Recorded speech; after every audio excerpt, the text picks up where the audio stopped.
enchaîner avec Hamid. Il a dit des choses vraiment très intéressantes parlant de l'histoire de l'héritage et de l'histoire personnelle. Mais l'héritage n'est pas simplement n'est pas simplement un livre de parcours intellectuel. Il se présente comme avant tout un livre d'itinéraire culturel, par les citations, par les références, mais c'est aussi l'itinéraire d'un homme. Et il y a de très belles scènes dans le livre, que j'aimerais évoquer, et ce sont des pistes pour lui-même. Je ne suis pas un conseiller en écriture du tout, mais ça serait merveilleux que vous écriviez un livre sur votre père, que vous avez perdu le dos, et on sent cette perte très très souvent dans le livre, et de votre mère, que vous appelez d'ailleurs, que vous parlez à Mère Courage de Bertrand Pêche. Donc, et il y a aussi, écoutez, cette page merveilleuse où vous parlez de la classe d'école quand vous aviez 10 ans. Où on entend, j'ai jamais entendu autant de bruit à la fois, autant de voix, autant de silence autour, c'est très très très beau.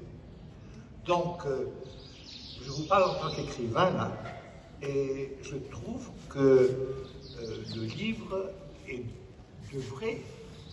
ouvre des pistes pour l'avenir pour vous.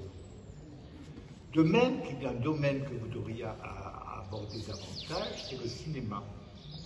Le cinéma est très très souvent cité. Vous parlez de la sœur Réginald, le personnage de 8,5 de Fellini. On aimerait en savoir davantage, très souvent. Voilà. On aimerait savoir davantage. Mais aussi, il y a un ton dans ce livre. Et le ton dans ce livre, c'est quand même une sorte de tristesse presque permanente. D'où vient cette tristesse?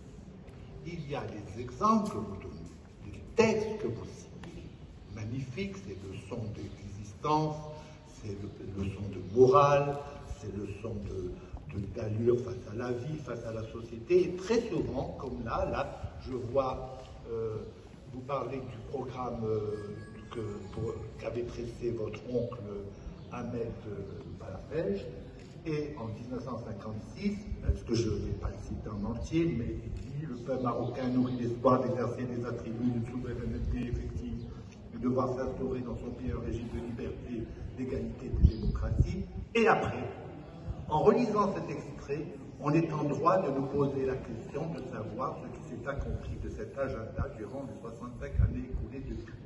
C'est très souvent, très très souvent. Du coup, on se dit, mais pourquoi? Qu'est-ce qui s'est passé? Demain, que vous citiez tout à l'heure, le passage de la Ruiz sur la révolution culturelle qui ne s'est pas faite. Et vous dites, effectivement, on est en droit de se demander pourquoi. On n'a pas de réponse. Il s'est passé quelque chose, il ne s'est pas passé quelque chose, et on ne sait pas quoi. Et c'est pour ça qu'aujourd'hui, j'aimerais que, enfin, autant que vous vous répondiez à cela. Qu'est-ce qui s'est passé qui a fait que, au fond, vous aussi, c'est pas si impersonnel que ça, parce que vous dites très bien qu'en 1970, vous étiez un jeune homme, intransigeant, plutôt progressiste, rêvant de liberté, d'ailleurs pour rendre hommage à tous les combattants libertaires du monde, dont Václav Havel, et maintenant. Ce qui manque peut-être dans ce livre, enfin, ce qui sera pour plus tard, c'est aujourd'hui. Aujourd'hui, qu'est-ce qui s'est passé entre toutes ces déclarations, toutes ces admirations? Vous avez raison, parce qu'il y a un sentiment merveilleux dans votre livre, c'est celui de l'admiration. Il faut savoir admirer. Et vous l'avez, ce sentiment, et vous nous le communiquez. Donc c'est ça la première question, c'est d'où vient cette tristesse que vous avez très très souvent dans le livre. Comprendre d'où elle vient, et j'aimerais que vous soyez d'accord ou pas avec moi. Mais c'est un livre où j'étais très sensible à cette mélancolie du temps d'aujourd'hui. Deuxième question, le mot héritage. La première constatation, c'est pas simplement constater l'héritage, mais savoir ce qu'est devenu cet héritage. A-t-il été dilapidé? A-t-il fructifié? A-t-il été abandonné? A-t-il oublié? Et une autre question, c'est est-ce que le mot même héritage représente la même chose pour un jeune de 2022 que pour nous, ma génération, je vous comprends que c'est la nôtre. Nous vivions avec ces exercices d'admiration, avec ce besoin d'héritage constant. D'ailleurs, on disait toujours, je montre ma reconnaissance à tel auteur, je montre ma reconnaissance à tel maître. Vous citez les merveilleuses lettres que Albert Camus écrivait à son instituteur Louis Germain en disant c'est grave à sa vous, mon instituteur, que j'ai vu Nobel aujourd'hui. Donc, nous avons vécu, nous, avec cela.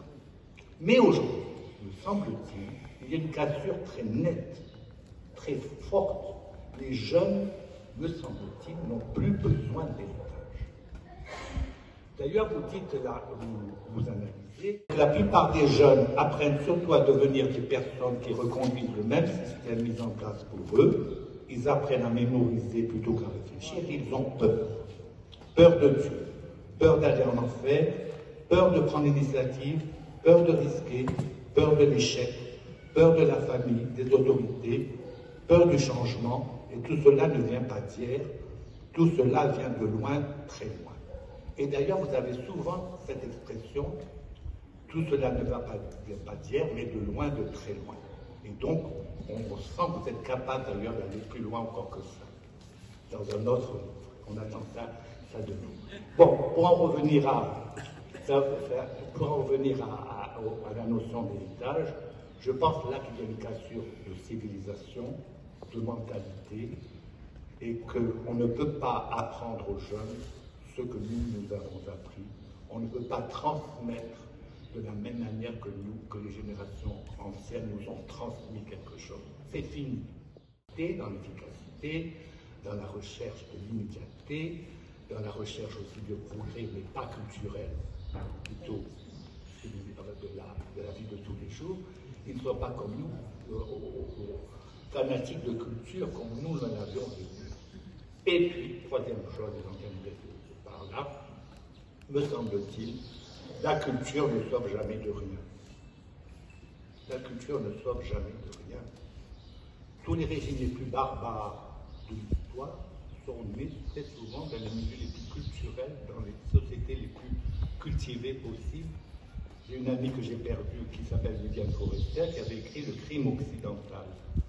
Elle montrait très bien que c'est dans l'Allemagne des années 30, l'Allemagne la plus raffinée possible, la plus érudite possible, la plus cultivée possible, la plus artistiquement épanouie possible qu'est né Hitler, qu'est né l'hitlérisme.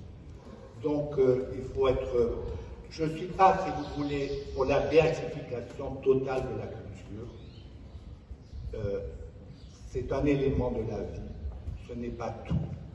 Et l'héritage, malheureusement, parce que bon, je m'engloutis dans cette propre disparition des choses, mais je pense être assez lucide pour penser que ça n'a pas la même couleur que pour le mot héritage.